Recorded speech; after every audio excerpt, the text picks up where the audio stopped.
Hello everyone, welcome to my channel blaze on mantra. मैं हूं श्रुति मिश्रा और आज हम चर्चा करते हैं लोकतंत्र के सबसे बड़े पर्व की, जो कि है लोकसभा इलेक्शन 2024, जो कि आने वाले भारत का भविष्य तय करे। आज इलेक्शन का पहला चरण था, फेज 1 ऑफ द इलेक्शन, 19 अप्रैल के दिन। तो क्या हुआ, कैसे वोटर्स टर्न आउट हुए, इन सारे फैक्ट्स और अपडेट्स को जानते हैं।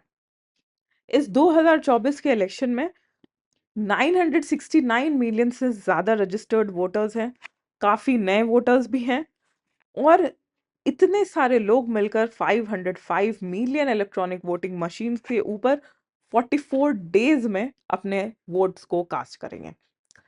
रिजल्ट डेट जो है वो जून 4 है, और बीजेपी इसे 2047 का माइलस्टोन बता रही है। वहीं ऑपोजिशन का ये कहना है कि देश में डेमोक्रेसी को बचाए रखने के लिए यह इलेक्शन बहुत जरूरी है। क्या इसका परिणाम होगा ये तो हमें आने वाले दिनों में ही पता चलेगा, लेकिन आज चुनाव का काफी इंपॉर्टेंट फेज था।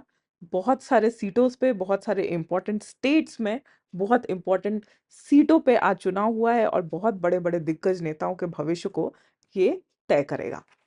102 सीट्स पे across 21 states including union territories आज वोटिंग की गई है।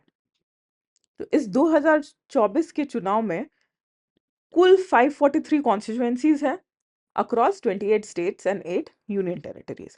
काउंटिंग, जैसा कि मैंने आपको बताया, जून 4 को होगा, और पहला चरण का जो डेट था वो आज था, अप्रैल 19। दूसरे चरण का डेट है अप्रैल 26, तीसरे का है 7 मई को, चौथे का है 13 मई को, और पांचवा चरण होगा 20 मई को। छठा चरण का चुनाव है 25 मई को, और सातवां चरण है जून 1 को।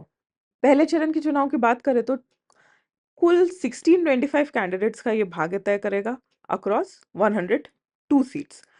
इसमें 135 विमेन कैंडिडेट्स हैं, और बाकी डेटा कुछ इस तरीके से है जैसे आप अपने स्क्रीन पर देख सकते हैं। किन किन स्टेट्स के किन किन सीटों पर आज वोट डाले गए हैं ये आप यहाँ पर देख सकते हैं। 102 कॉन्स्टिट्यूएंसीज के बारे में मैंने आपको बताया। तो तमिलनाडु के टोटल 39 सीट्स पे पूरे के पूरे स्टेट में आज ही चुनाव हुए हैं। राजस्थान में 25 में से 12 सीटों पर आज मतदान हुए हैं। उत्तर प्रदेश में कुल 80 लोकसभा सीटें हैं, जिसपे आज सिर्फ 8 सीटों पे वोट डाले गए हैं। मध्य प्रदेश में 29 सीट्स हैं, उसमें से 6 सीटों पर आज वोटिंग हुई है। महाराष्ट्र में 5 सीटों पर वोटिंग हुई है, लेकिन महाराष्ट्र में आज जिन सीटों पे वोटिंग हुई है वो काफी बड़े बड़े यूनियन मिनिस्टर्स के भी भाग्य को तय करेगी। उत्तराखंड के सारे सीटों पर वोटिंग हुई है, जो कि कुल 5 है। असम में 14 में से 5 सीटों पर वोटिंग हुई है। बिहार में भी 4 सीटों पर वोटिंग हुई है। वेस्ट बंगाल में 42 में से 3 सीटों पर वोटिंग हुई है आज। अरुणाचल प्रदेश में 2 सीटें थी, दोनों पर आज ही वोटिंग हुई है। यही मणिपुर, मेघालय का भी कंडीशन है। छत्तीसगढ़ में 1 सीट पर आज वोटिंग हुई है, टोटल सीट से 11 है। मिजोरम और नागालैंड में 1 सीट थे, दोनों पे आज ही वोटिंग हुई है। और सिक्किम में भी 1 सीट थी जहां पर आज ही वोटिंग हुई है। त्रिपुरा में टोटल 2 सीट्स हैं, उसमें से 1 सीट पर आज वोटिंग हुई है। जम्मू एंड कश्मीर में 5 में से 1 सीट पर आज वोटिंग हुई है। अंडमान निकोबार के सारे सीटों पर, और यही कंडीशन लक्षद्वीप और पुडुचेरी का भी है। तो अंडमान, लक्षद्वीप और पुडुचेरी, ये तीनों यूनियन टेरिटरीज में 1-1 लोकसभा सीटें हैं जहां पर वोटिंग आज ही हुई है। आज के इस फर्स्ट फेज ऑफ वोटिंग में काफी नामचीन लोगों ने भी वोटिंग की है, जिसमें कि आप नितिन गडकरी को देख सकते हैं, जो कि यूनियन मिनिस्टर हैं। तो अगर ये सभी लोग अपने फर्ज को समझते हैं देश के प्रति, तो हमें भी बाहर आकर ये सुनिश्चित करना चाहिए कि हमारा जो वोट है वो बर्बाद ना जाए, और डेमोक्रेसी के इस पूरे सिस्टम में हम अपने वॉइस को भी रख सकें, हम भी अपने आवाज को, मत को रख सके, तभी तो हम मतदान कर रहे हैं। और लोकतंत्र के इस पर्व में लोगों का उत्साह ऐसा ही होना चाहिए जैसा कि आज दिखा है।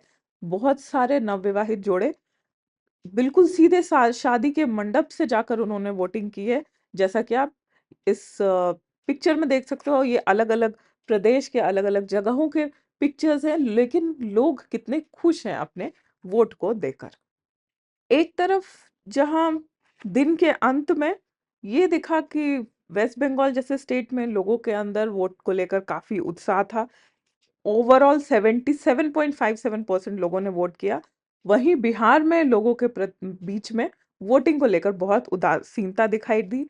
सिर्फ 46.3% लोगों ने वोटिंग की है। तो टोटल जो एवरेज वोटर्स टर्न आउट है वो फर्स्ट फेज ऑफ इलेक्शन में 59.7% रहा है। End of the day, up till 6 p.m. State wise voter turnout कितना रहा है हर स्टेट का, वो आप यहाँ पर देख सकते हैं, जिसका कुल एवरेज 59.71% आ रहा है। लोकतंत्र में रहने वाले नागरिकों के बीच मतदान को लेकर ऐसी उदासीनता नहीं दिखनी चाहिए जैसे कि बिहार में दिखी है। ज्यादा से ज्यादा लोगों को, ज्यादा से ज्यादा क्या, सभी लोगों को, जो भी रजिस्टर्ड वोटर्स हैं कंट्री में, उनको अपने कर्तव्य को समझना चाहिए। और चाहे जितनी भी गर्मी हो, जो भी मौसम हो, जो भी परेशानी हो, 5 साल में आने वाले इस एक अपॉर्चुनिटी को गंवाना नहीं चाहिए। और आपका एक एक मत काउंट करता है, आपका एक एक वोट काउंट करता है, इस चीज को समझना चाहिए। आप अगर वोट नहीं करेंगे तो जो देश का भविष्य है वो आपके हाथों में है, उसे आप तय नहीं कर पाएंगे। आने वाला 5 साल वो इस पे ही डिपेंड करेगा कि हम आगे आकर वोट करते हैं या नहीं करते हैं, और किसे वोट करते हैं। तो वोट जरूर करें, सोच समझ कर वोट करें, और अपने आसपास के लोगों को भी इंस्पायर करें कि वो जरूर से जरूर अपना मतदान डालें। हम फिर से मिलेंगे आगे, सारे फेजेस जितने भी हैं चुनाव के, उन पे भी हम चर्चा करेंगे, मैं आपको उसके बारे में भी अपडेट्स दूंगी। तो मिलते हैं नेक्स्ट वीडियो में। Till then do not forget to subscribe my channel. Bye bye, thank you.